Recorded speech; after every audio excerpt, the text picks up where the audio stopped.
be our Acton box row going first on the con. Can I negate? Contention 1 is triggering Trump's tariffs. As The Economist 17 writes, the Belt and Road Initiative is a series of interconnected infrastructure projects spearheaded by China. According to Telesur 19, the EU joining the Belt and Road Initiative would represent a sign of success to China and pose a major diplomatic, economic, and political setback for the United States.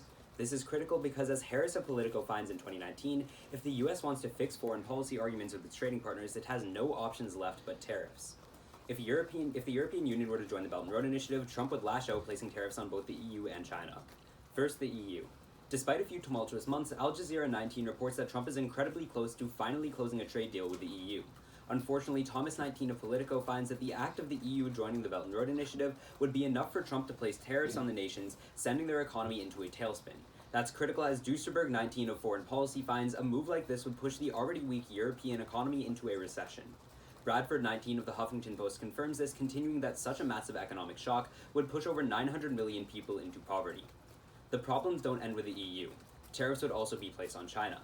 As Piketty 18 of the SCMP reports, Trump won his 2016 election by painting China as a massive foreign threat, a strategy that got him the support of his blue-collar base. Pfeffer 19 of the IPS writes that the same strategy is Trump's best bet of winning once again in 2020. Thankfully, the public is not falling for Trump's rhetoric. Leisman 19 of CNBC writes that the number of Americans that see China as an economic threat has fallen by 17% since Trump's 2016 election. This is because, as Croucher 18 of Newsweek writes, Trump's rhetoric no longer matches up to reality. He does not have justification for his trade war. Trump's base will only support Chinese tariffs if they feel that China is a threat. And because his voters are no longer scared of China, Dennis of The Independent writes that Trump is giving up on his tariffs to keep his voter base in the upcoming election. Promick of CNBC continues that Trump is open to creating an interim deal with China in the near future. However, as the Foreign Policy found just yesterday, the Belt and Road Initiative is at the center of Trump's trade talks. Allowing the EU to join the initiative would destroy Trump's incentive to negotiate, as it would allow him to paint China as a threat and justify his trade war, a strategy that would help him win the election the same way it did in 2016. A trade war between the US and China would be disastrous. Bray 19 confirms this, reporting that if the two countries do not reach a trade deal, a global recession will be triggered. And as McCannis of Reuters explains, this would result in a push of 900 million people into poverty worldwide. Contention 2 is a NATO collapse. Chant 16 finds that America has taken notice of the strategic implications of the BRI as a means to separate the European Union from the United States. Wright 18 confirms, finding that one of China's main goals in the BRI is to weaken Western unity and isolate the US. Walt 19 puts this into perspective, explaining that as the EU and China become closer through the BRI, the US will cease investing into the EU and subsequently NATO's defense and military. That's extremely crucial, as The Economist 19 finds that the EU will absolutely not be able to maintain NATO without the US, thus causing NATO's collapse and division. Even without the collapse of NATO itself, Kendall 19 finds that an increased Chinese geopolitical influence could be used to directly undermine the protections offered against China by Article 5. He furthers that China's increased political leverage could dissuade a country from executing their protective responsibilities in the case of Russian abuses, and they could use their economic control to stall a NATO response through transportation hindering. That point is critical, as NATO collapse or loss in ability would embolden Russia to invade the Baltics.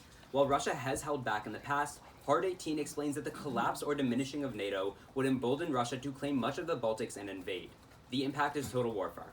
As Peck 19 explains that the Baltics' only chance of surviving a Russian invasion would be to mobilize their entire populations of over 6.2 million people to combat a Russian invasion, causing mass casualties. Thus, we negate. Alright, before we read case, can I see, wait, is there a card that you read about the BRI meaning Trump to stop investing in NATO? Yes. I'd like to see that. Oh, and also that the 17% reduction in people seeing China as an economic threat. Sure. You want to get 17%?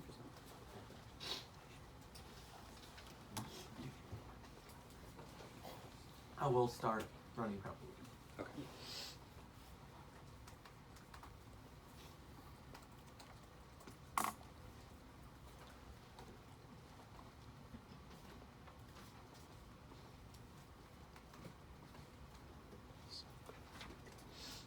Yep, this just says that if the EU gets closer to China, US will stop investing.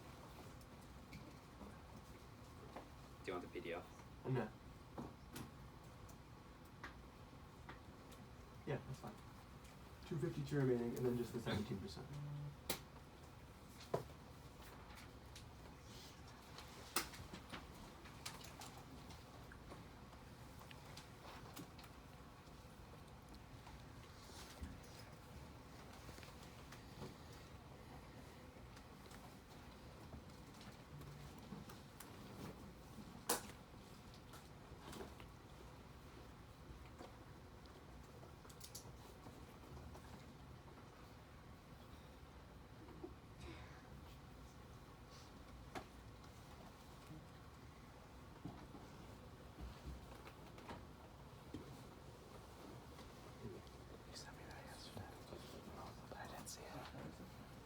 reduction in China.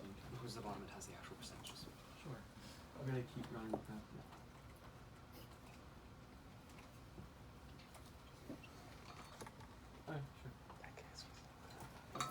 Oh, sure. We're gonna keep running prep now.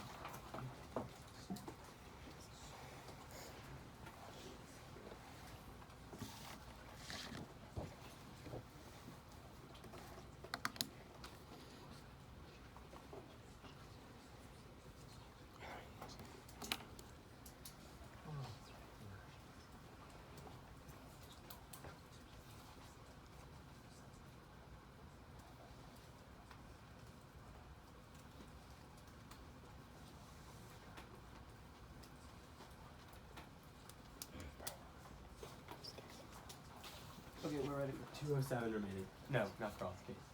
Oh, that's a good case. Sorry about that. You don't have to read it if you don't want to. Ooh.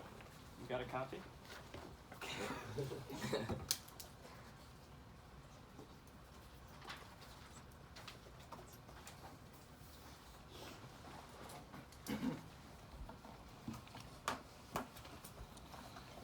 The con ready?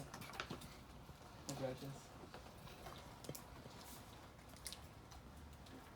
Ben and I affirm, we observe that the most likely way Europe joins the Belt and Road Initiative, or BRI, is as a co-financer, as Ferrero GW University finds that it is both the favored approach of major European nations and has been officially proposed by China. With the EU, China can expand the BRI in two ways. First, through funding. Huifeng of Politico finds that the BRI faces a $500 billion shortfall, as Chinese investment has declined 89% since the plan's inception. However, the Strategy Center reports that if Europe joined, it would be able to finance the plan's further expansion. Second, through new markets. Liang of SCU writes that Europe has strong post-colonial spheres of influence in the developing world. Liang furthers that with these connections and European capital, China can expand the BRI into 50 new African and Latin American countries, helping them in two ways. Contention one is overcapacity. According to the SCMP, China's main industries, including aluminum, steel, and concrete, are only able to sell 3/4 of the materials they produce. As a result, Game of the University of Arkansas reports that half these companies have become zombies, or deeply indebted, unprofitable firms on the brink of default. The ADB reports that these at-risk industries make up 68% of China's corporate debt. The CSIS finds that overcapacity is about to create a crisis, as there was a 54% increase in defaults last year, with hundreds more big companies expecting bankruptcy. Luckily, an expansion of the BRI can save them, as Islam of the World Bank finds that at-risk companies export 2/3 of their products abroad to fuel the BRI. For this reason, Freeman of Brown University reports that every 5% expansion of the BRI reduces industrial overcapacity by 14%. Without the BRI, China's economy will tank. According to Yafei, millions have already lost their jobs, and the failure of China's largest industries will thrust the whole nation into a recession. Alan Abupen reports that given the extensive economic ties between China and the developing world, a Chinese recession would result in a protracted downturn in developing countries, pushing 90 million into poverty. Contention 2 is investing in the future. Africa is on the cusp of a revolution. While nearly all industrialized nations are set to shrink with aging workforces, Alan of Axios reports that the world's poorest countries will see their populations dramatically expand, tripling to 3.2 billion by the end of the century. With larger populations comes a tremendous opportunity for growth, but only if the economy can expand proportionally. Unfortunately, the UN estimates that population growth is greatly outpacing job creation, with 12 million Africans entering the workforce each year, competing for just 3.7 million jobs. The result is widespread youth unemployment, as Alan finds that in major economies like South Africa, over half of all youth are unable to find work. For this reason, the UN estimates that by 2040, Africa will face a shortage of 50 million jobs. The solution is external investment. Indeed, the IMF estimates that half of all economic growth over the past 20 years in Africa was the result of foreign investment. With the UN reporting that global foreign investment has recently declined 43%, China's ambitious Belt and Road Initiative comes at just the right time. According to Lou of Binghamton University, the BRI has the potential to provide billions in infrastructure investment, accounting for 1/3 of all new projects in Africa. Fung of Forbes quantifies that if completed, the BRI would create 418 million jobs in developing countries, and on average, grow their economies by 3.35% in the long run.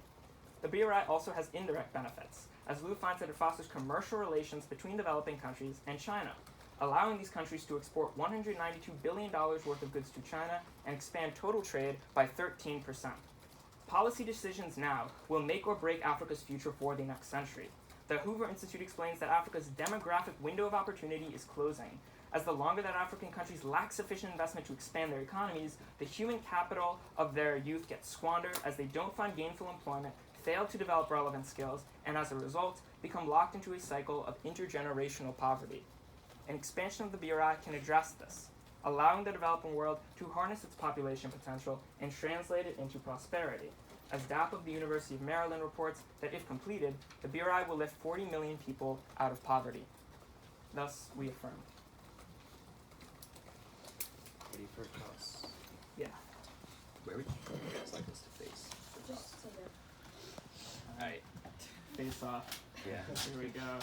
Alright, do you mind if I have a first question? No problem. So your first and second contention, they're both reliant on an increase in infrastructure, correct? No, they also relate to trade.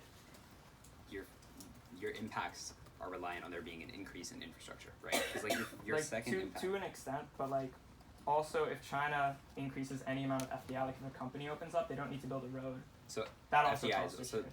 it's about FDI, not just It's like about the like infrastructure. economic linkages. The Okay. BRI is really expensive. Can I have a Okay. question? Sure. So at the bottom of your second contention, you tell me that Russia's going to invade the Baltic states, that like everyone of military age is going to be recruited into the armies of these Baltic states, that there's going to be this enormous military confrontation. Mm-hmm. Will people die in that confrontation? Yes. On both sides? I mean, probably yeah. A lot of people? Yeah. I mean, war's Okay. bad. So it's going to be like this catastrophic war in Eastern Europe where millions die? Hold up. How many do you think will die? I would argue that on the side of like the Baltics, you're going to see a lot more deaths because again, they're mobilizing their entire non-military population. Compare that to like the Russian military. So I'd say it's a lot worse for the Baltics than Russia. Okay, I mean, I understand that to an extent, but there are also like lots of NATO troops in those states right now that you don't tell me are going to be pulled out. I mean, we do tell you that NATO's going to collapse. Okay, So- I mean, okay, but you would still say that people are going to die on both sides. It's not going to be like an easy war. Yeah, it's the nature of fighting. Sure. All right. Do you have a question? Sure. So, on your overcapacity, on your first Mhm. contention on overcapacity. Yeah. So, how exactly are you going to funnel out? Like, what kind of overcapacity are you talking about? Steel. All industrial overcapacity Okay. because the BRI infrastructure requires many different raw materials. So like steel, concrete, glass, aluminum. So like there's. So, tons is there a way to get rid materials. of those without creating new infrastructure? I mean, they're mainly used in infrastructure. What else could they be used for? That's all I want to know. All right. Okay. Can I ask you a question? Sure. So you tell me that 17% people are less afraid of China now, and then you assert that that's the reason the trade war is less popular, because fewer people are afraid of China. Yeah, that's a warrant. Okay, so could they also think the trade war is a bad idea because they're getting hurt economically? Like if you're like producing things in America and Trump starts this trade war and that affects your business, couldn't that be a reason why you don't like the trade war as opposed to like, I don't think China's a threat? Well, I'd say that you could look to the examples of 2016 and 2018 when tariffs were imposed and everyone knew that they were going to cause economic damages, but Trump was able to spin the narrative to say that China is a much greater threat. Yeah, but that's an interesting point because once the economic damages have been done by the tariffs, now these people are like, wow, this trade war was really bad. My small business has been hurt. He's imposed I don't like tariffs. tariffs. He's imposed tariffs multiple times with popular support. The main reason it's going down right now is because But your China's analysis, looks- I'm using your analysis against you. When he imposes Yeah. the tariffs, the economic consequences don't come right away, they come later. Now that they're accumulating, these people who were once his base now realize that the trade war isn't benefiting them economically, so it's unpopular. again, our warrant is that Trump is able to spin the picture to make China look like a much bigger economic threat. They're investing in a security system that costs a lot to protect them from a greater threat outside. Okay, sure. Okay. We're gonna take some time. Oh, and while they're taking breath, could I just ask the judges, because I didn't read your paradigms before I didn't have time, do you require frontlining in second summary? I mean, in second Second rebuttal. Second rebuttal. Yes. Yeah, we're gonna start prep now. And Same. Okay. You can start prep now.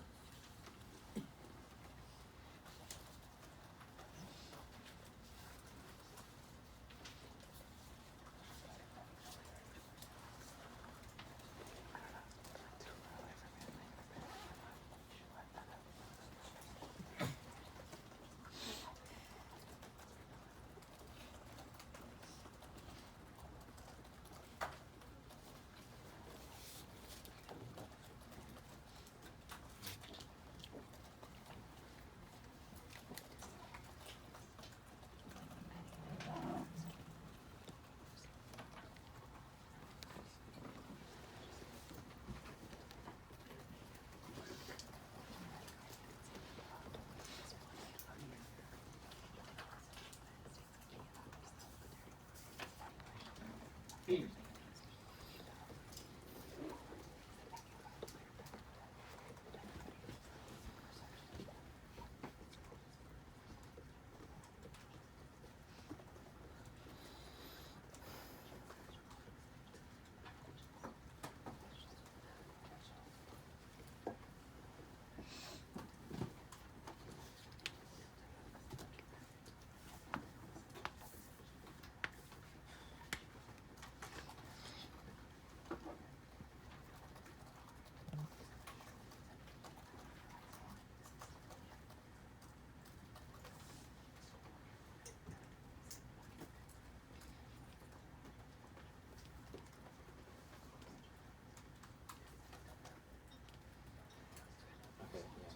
That was a minute and 45.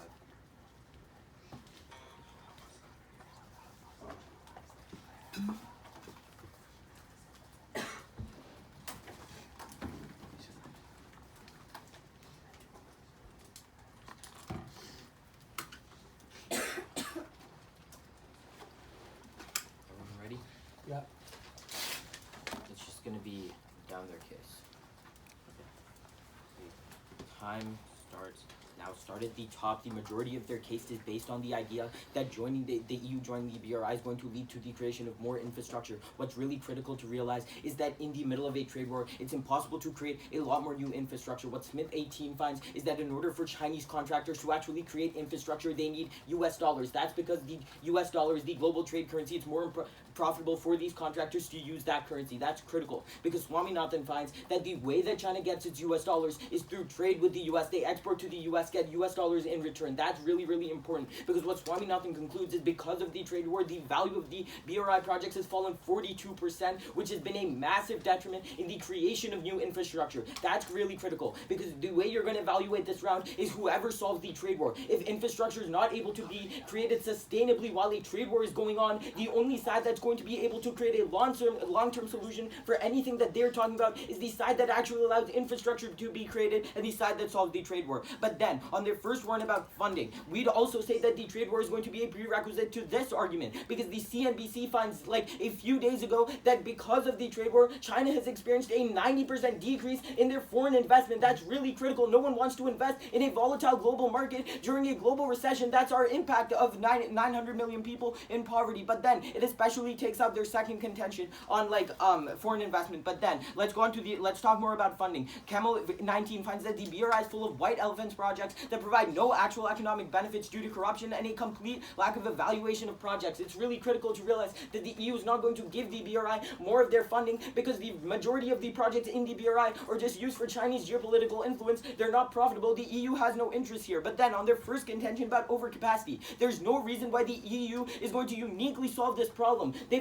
China has already invested $1 trillion in creating more and more infrastructure. Overcapacity has stagnated insofar as they're not going to create $1 trillion of new infrastructure, make them prove why all of a sudden overcapacity is going to go down. But then the EU specifically is not going to take in any more Chinese steel because what the European Parliament in 2017 finds is that because countries are only willing to accept limited amounts of Chinese production, the only way China can address overcapacity is through internal reforms. They need to they need to stop subsidizing these state-owned enterprises. All that they're doing is just allowing these state-owned enterprises to continue to game the system and give them an excuse to create more steel. That's why Mayfeld of the RFA in 2018 explains that the problem only exists because companies have large production lines that are just waiting to be opened up in case of opportunity, which is why production always increases when prices go up rather than actually solving the overcapacity problem. But then at the end of the day, the part of the EU that hasn't joined needs the least amount of infrastructure. They're not going to solve anything. But then Holland 17 continues that if they try to go for the argument that they're going to increase trade, Holland 17 continues that the BRI trade routes are actually more expensive and time-consuming than alternatives because, for instance, BRI railroads pass through countries that don't use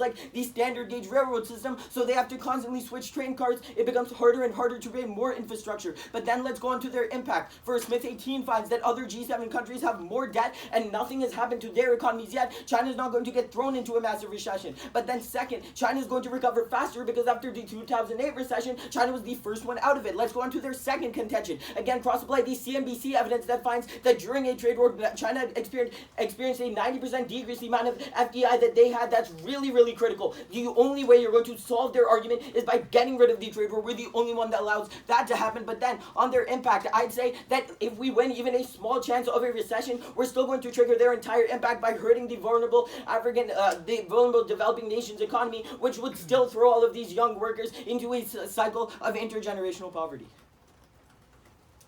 Alright, we're gonna take prep time. Starting. Wait, sorry. Sorry.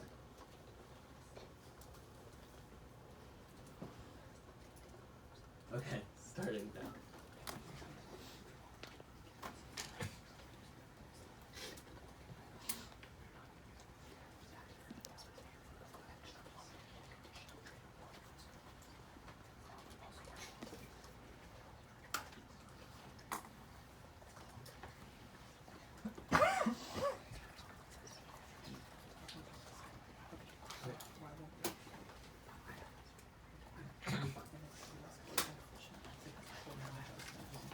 Okay, we're done.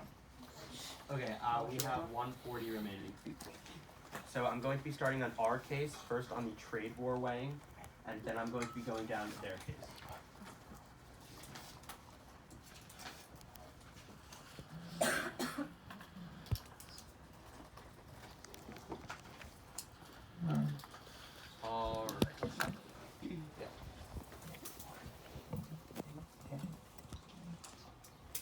Judges ready, opponents ready, everyone ready? Start on their weighing on the trade war. They tell you that if the trade war is the most important. We tell you this trade war is always ebbing and flowing. Trump is increasing tariffs and decreasing tariffs. That means ultimately we tell you that whatever team can provide additional funding despite that trade war, which comes to the EU, is going to win because there's still a scale where in fact more projects are built with more funding from the EU. Then they tell you that they only get US dollars from US trade, but that's not true because the New York Times tells you they currently have $3 trillion of treasury holdings. It means they still have money even if they don't have an increase in trade. And we also tell you have to look in the long term. Eventually there'll be a new president. Eventually there will be new conditions of trade, which means eventually they will recover from the trade war, whereas our impacts are about long-term development in Africa. Then they tell you that they're not going to invest because the products are bad. But we tell you, A, according to our land card, it mitigates risk because if China is investing some and Europe's investing some, they both have to put less in and get more profit out. But then second of all, they tell you another reason is that they think they can expand their own trade and influence via the BRI. Then go down to our turn on overcapacity where they say it makes trade more expensive. First of all, we say this is short-term. They have to eventually adapt to these new transportation systems. The World Bank tells you in the long run it decreases transport times by 12%. Then go to their case, start on tariffs. They tell you that right now we're closing in on a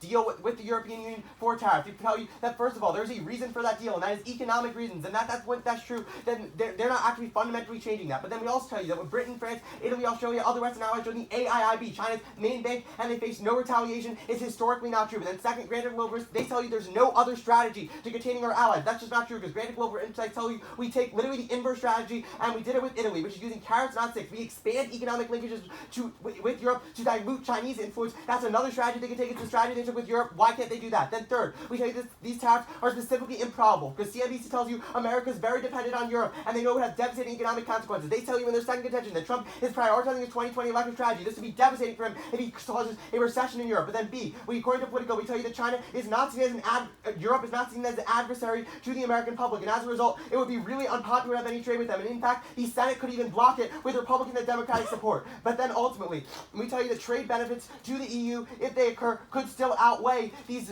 detriments from tariffs.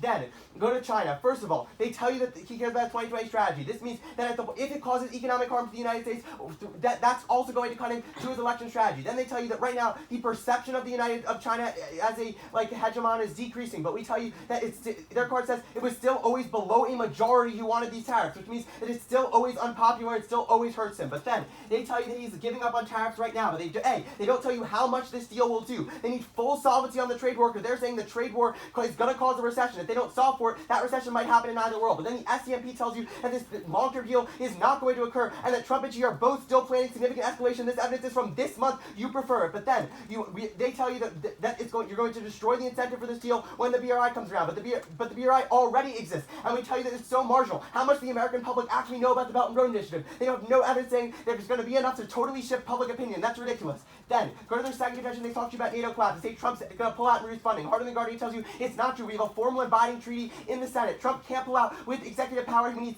senators' votes. Right now, there are only 2 votes in favor. Then second, ABC News tells you take an entire year. In that year, funding would be kept up. And third, which means it's a really bad way to retaliate. Third of all, it'd be political suicide. Foreign Affairs tells you 75% of the public favors support for NATO. And Jim McQueen tells you, even without the U.S., NATO will endure because EU countries can boost their own funding. Then they tell you that they also could disrupt trade routes by accepting ports. We tell you these EU countries are powerful. They can deny Chinese influence. In fact, China needs them to fund the Belt and Road. So they are the ones who have the leverage. It's not China that has the leverage. Then they tell you it's going to cause a war. A lot of reasons not. We tell you, A, it would cause Russian casualties as they continue to cross. That would leave the U.S. untouched, the sole superpower, while Russia is significantly facing casualties. Second of all, Russia only makes limited incursions because it would use tons of resources. Third of all, there's a nuclear deterrent with France and the UK having nuclear weapons. And then fourth of all, there'd be devastating economic consequences for them. We tell you, and if you whip people out of poverty in Africa, you produce African violence. That's where most violence occurs.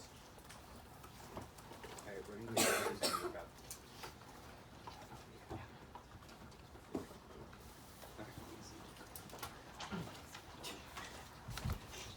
Ready for golf? Yeah. I think I'm talking about water bottles. Yeah, can I have the first question? Sure. When did China pull out of the AIP? When did the EU join the AIP? Well, the EU as a whole did not, but select countries have joined since 2016 to 2018. They were Okay, yeah, joining. that's it. You can have a question. Sure. So, okay. On our case. Sure. Okay. So you talk about the trade war. Is this reducing investment into infrastructure, right? So is that trade war eventually going to subside? And after the trade war, is EU funding still relevant too? Yeah, so the Swaminathan evidence I read in rebuttal says that the value of the infrastructure projects has fell 42% and prevented China from building new infrastructure. But that's under the current trade war. Yeah. But I'm saying if that trade war eventually ends, which it will, in the long term, in the rebuttal, you why is the literally funding tell me not? it's not going to end. Right, I tell you, under the Trump administration right now, we think that Trump is still going to put on tariffs. But as I say in my rebuttal when I'm frontlining your case, I say in the long term there are going to be new presidents, new administrations, and if it is true that the vast majority of the American public does not want this trade war, which your card says is true even before Europe joined the BRI, and has been true for a while, what we tell you is if at the point that that's true, in the long term, don't you think this trade war will eventually subside and China will have more means to provide infrastructure? I mean, isn't your impact on the EU cyclical? No, the impact on cyclical poverty, isn't that inherently short term, anyways? Not in sure. We say that there's some urgency, but we say that we're talking about between now and 2050. Between now and 2050, the population is going to double. Between now and 2100, the population is going to triple. But our point is, so as long as we are making action in the near future, that's important. But even if not, we tell you that even if it is true that there is less funding now because of the trade war, the EU adding funding still helps the initiative. Just because it has reduced China's ability to pay for infrastructure, the EU providing trillions of dollars of more funding, that still builds infrastructure. So why would the EU give more funding? Okay, sure. So we tell you there are a few reasons. One reason is because the Liang card tells you when they invest with a partner like China, it's specific to China, through what's called a third market cooperation agreement, which is what we're saying is the most likely way they invest, it reduces risk. So they are putting in half the funds, China's putting half in the funds, which means that they don't have to put in as much, and because it's inherently risky to invest in the poorest countries in the world, that's one reason. Another reason is because they think they can expand their geopolitical influence through extending trade and economic relations. You already had your rebuttal. Sure. You're asking. So would the risk of would the diminishing of the risk through the agreement be enough to outweigh the amount of risk created by the agreement? So we say it is because our evidence says a couple things. One, past precedent. So Australia, Japan, and Canada have all joined through this means of third market cooperation agreements. And so wait, can I say the second reason? The second reason we say it's enough is France and Germany have specifically expressed interest in doing this type of agreement. I'd say they do it already instead of cutting their FDI by 90%. We're gonna take the remainder of our Which is how much? that's like a minute and 20 seconds.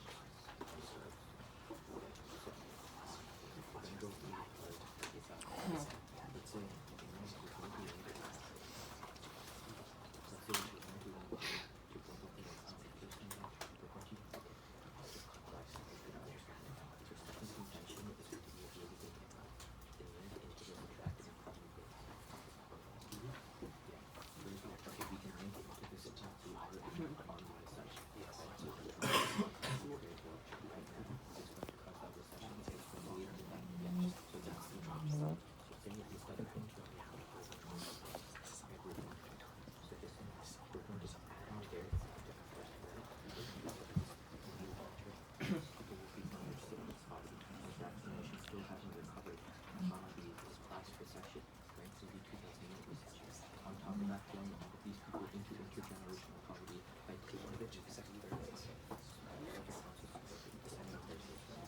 So then go hard on the overcapacity, go hard on the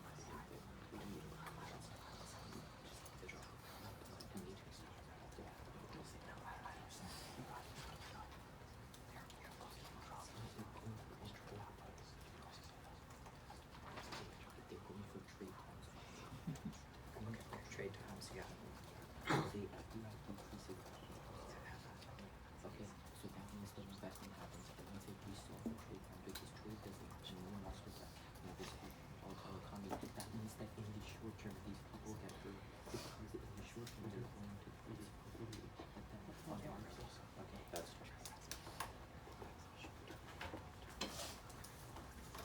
So I'm going to be starting on their case, our case, yeah. And weighing is going to be kind of throughout, mostly at the end. Alright. Is everyone ready? Yep. Okay. Yeah. Starting on their case at the top, remember they tell you that this entire thing is going to be a long-term impact. Their impact disproves that they are winning the long-term argument. If poverty is cyclical and we push 900 million people into poverty due to a recession, you're pushing that many more people globally into poverty, which they say is cyclical in a lot of the places where the poverty is going to get much worse, which means that you can add their impact onto ours. That's really important because as soon as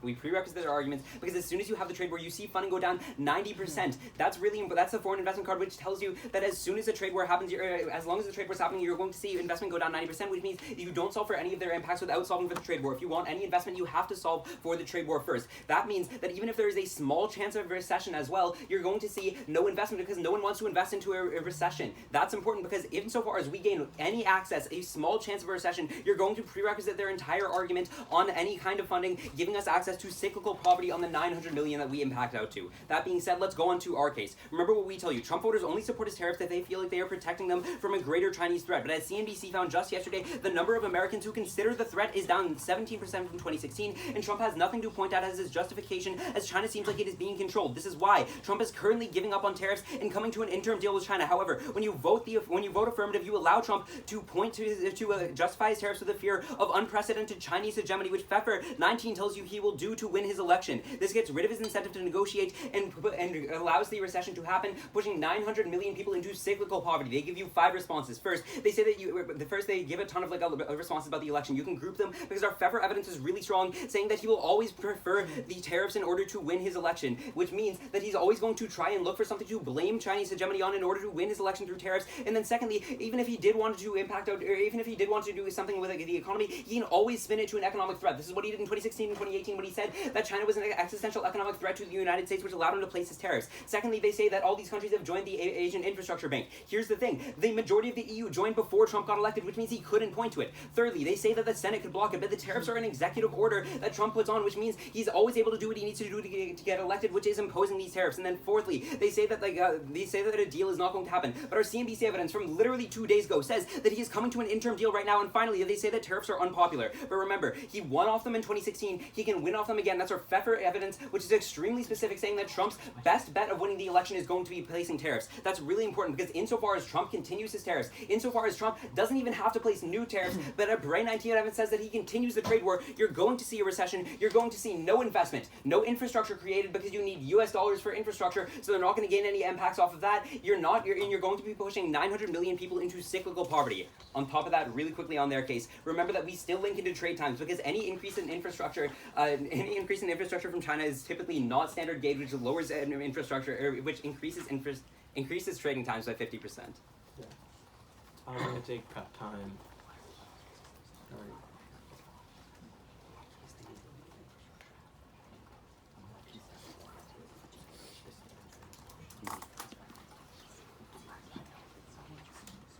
Okay. We're at 129. Okay, so we're gonna do weighing at the top and then our case.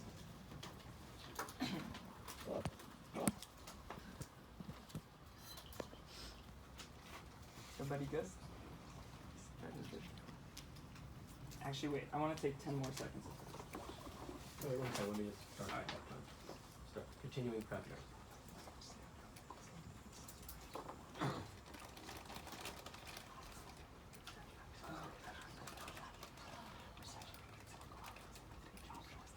Okay, now we're good.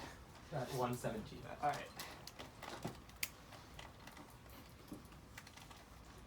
They have two pieces of offense in the round. First is tariffs on China, but we tell you that the trade war has been going on for a really long time. It's not unique. It ebbs and flows. And we would also tell you that China has $3 trillion in reserves. They don't need this USD. Then they tell you that Trump's going to put tariffs on Europe. But this really isn't probable. They never respond to the fact that the United States is dependent on the European economy. So the U.S. economy is also going to go down if Europe gets hurt. And they never respond to the fact that most Americans have no idea what the BRI is. It's not going to be worth tanking the American economy. People don't want that. And that's why when Italy joined the BRI in 2016, when Trump was president, Trump offered increased aid to Italy, not more tariffs on Italy. Their arguments aren't probable. But even if the EU does enter a recession, it's only going to be a short-term recession. They tell you it's going to thrust 900 million people into poverty. That's only if it's as bad as the 08 recession. They never proved that at any point in today's round. But even then, we would tell you that long-term growth is much better because these people can recover from recession, but they can never escape cyclical poverty without external investment. We tell you that once the European Union does recover eventually, even if the tariffs happen, then they're going to still work with China to invest in Europe. We still access all of our impacts. We tell you that the African population is expanding at an astronomical rate. There are 8 million too few jobs each year for the African population, and they need external investment to solve that issue. You can weigh this on urgency because right now opportunities are slipping away. It's the demographic window of opportunity. To rescue this generation of Africans,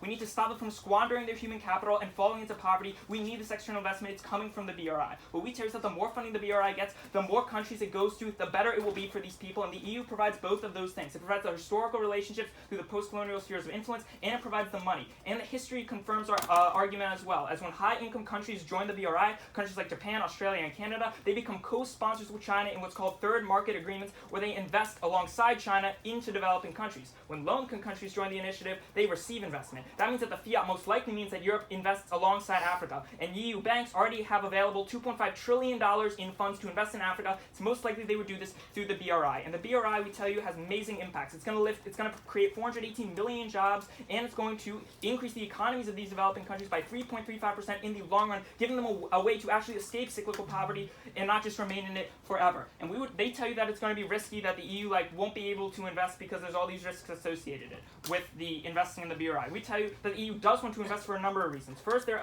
able to share risk with China, whereas before China had to invest all $100. Now Europe invests 50, China invests the other 50, Europe invests half as much. They still get a lot of benefit. And we tell you that overall it's going to allow them to enter into countries that were now mainly BRI, Chinese-influenced countries. Now they're able to invest in those countries alongside China. At the end of the day, the weighing in this round is really, really simple. We would argue that overall our impacts are not only short-term, but long-term. They're short-term because we need the investment right now because the population boom is happening immediately. Without the investment immediately, these young Africans will get older and they will not get the jobs that they need because the investment isn't coming into their countries. And that means that they're eventually not going to, people don't go to medical school when they're 60 or 70 years old. So what happens is, if they don't get the investment now, they're still going to fall into intergenerational poverty, but it's long-term as well, because we argue in the long run, EU will invest in the initiative, and in the long run, we're going to see the population boom addressed by this increased investment. For these reasons, please affirm.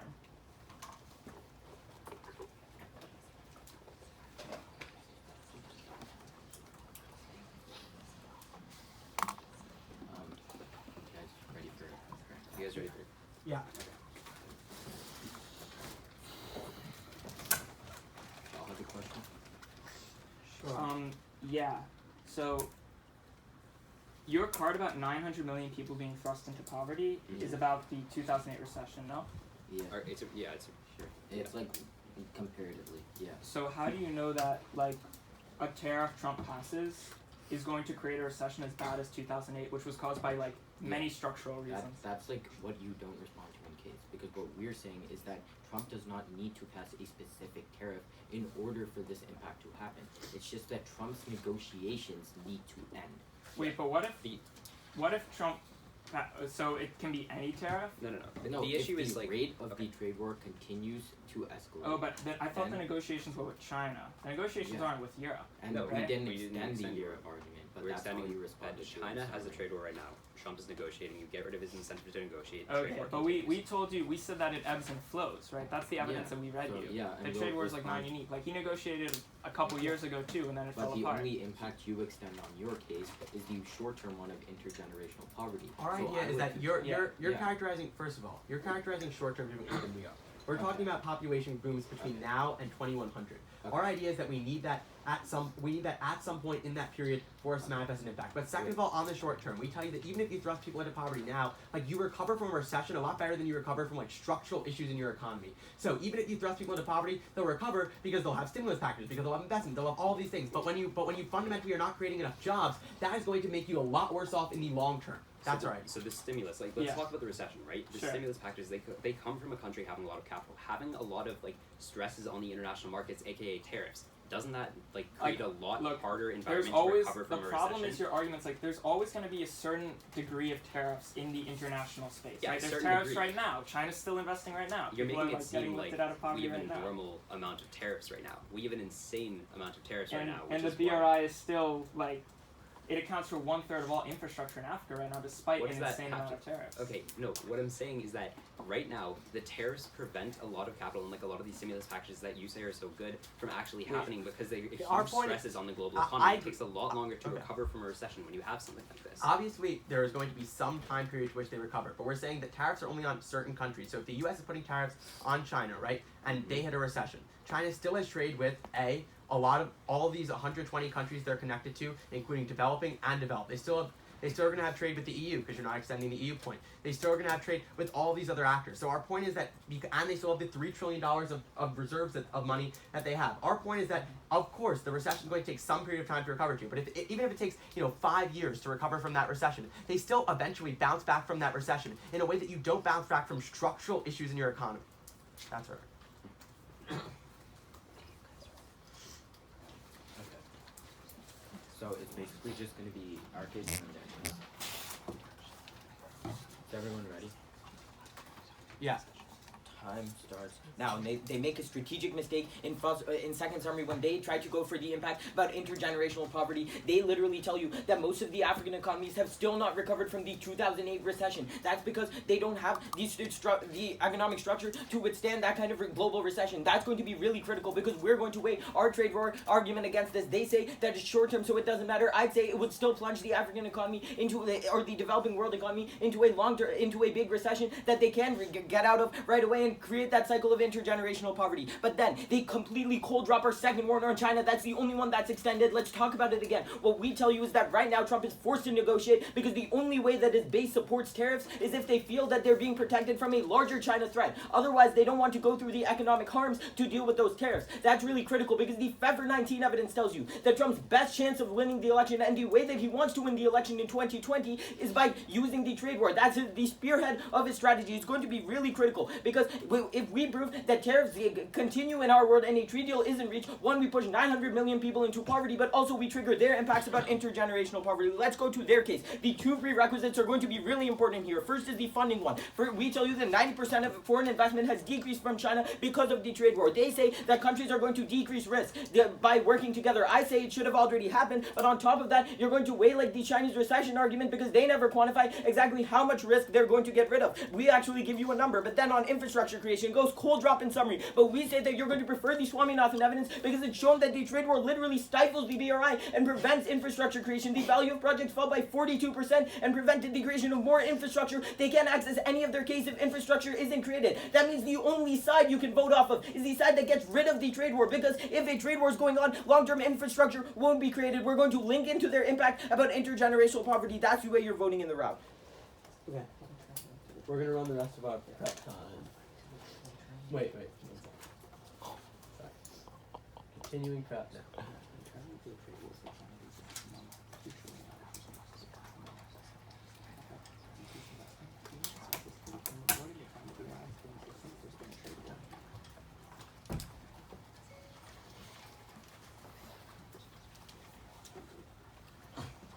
We're going to keep running the other one.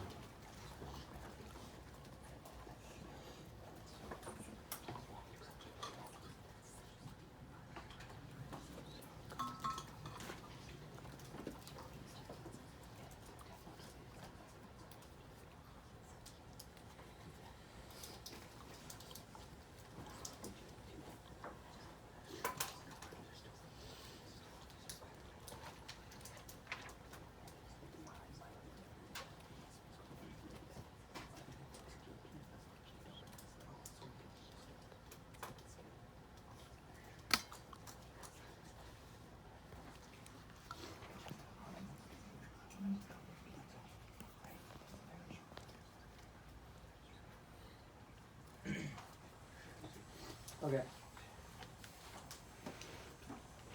I'm going to start on weighing.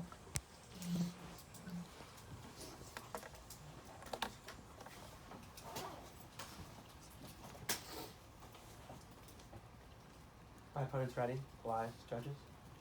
Start on their weighing. They tell you that they're going to create intergenerational poverty, but that's not true, because we tell you, even if they thrust people into poverty, people recover from recessions different than they recover from structural issues in an economy. We tell you creating the fundamentals of long-term growth in Africa is always going to outweigh pushing people into poverty now, when they will eventually recover when the trade war ends, and then they will now have a much bolstered economy. Go to their trade war. They drop a few key responses. One is the response that even if they create deals, the trade war still ebbs and flows because the Trump administration and Xi are still both preparing escalation, and that there will always be new administrations that are going to come to end that trade war. It's still only temporary. Then second of all, they cold drop their response that most of the American public still does not know enough what the BRI is. They have to prove the bright line, that enough of the American public knows that EU joined the BRI, that it becomes a good electoral strategy, whereas otherwise it wasn't. They don't meet this bright line. They cannot prove it's a good electoral strategy. And we tell you, in fact, it's the opposite, because we're dependent on China's economy. You cause economic harm, makes it a bad electoral strategy. Then their impact is 900 million people. Remember, that's only if it's as bad as the 2008 recession. They don't prove it's as bad as that. And then, go to our case. How are we winning? Right now, Africa's 50 million short of jobs. They're entering a window of opportunity where we must give them job growth so that they can capitalize on their human capital. How do we do this? We do this through the $2.5 trillion of the EU fund. They do not contest that the EU will fund, because we tell you it will mitigate risk. That's really important, because it's scalar. Because even if Chinese investment is going down, the Chinese investment will eventually recover. The only difference is whether or not you have this additional source of European funding that will be there forever if you vote AF. That's really important, because we tell you that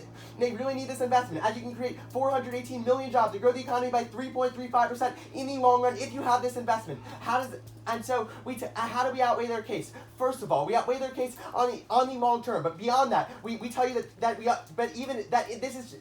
is both short term and long term, because as they eventually develop, they have this second window of opportunity. If they cannot meet the bright line of proving that Trump will uniquely do these tariffs, if you have any doubts about whether or not there will be one recession, you should always be defaulting to the side that has proven that has proven that we can create sustainable long-term growth that will lift an entire continent out of its current situation. Thus, we urge you to affirm.